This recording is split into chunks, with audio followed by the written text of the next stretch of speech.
ఎదుగుతా అంటే మనం ఆయన నాకు కాపరిగా ఉన్నాడు.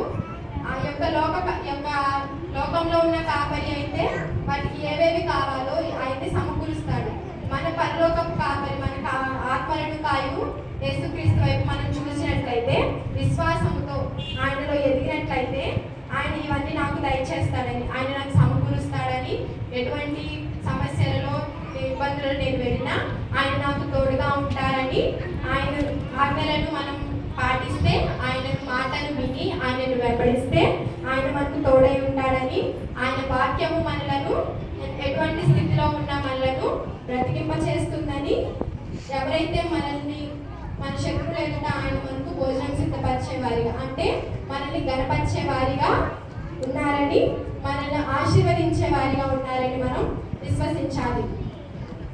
దావీదు ఎలా అయితే తన బ్రతుకు దినములన్నీ దేవుని సన్నిధిలో ఉంటారని అనుకున్నాడో, దావీదు వల్లే మనం కూడా విశ్వాసం కలిగి నిత్య రాజ్యంలో ఆయనతో ఉండాలని విశ్వాసంతో మనం దేవుణ్ణి ప్రార్థించాలి.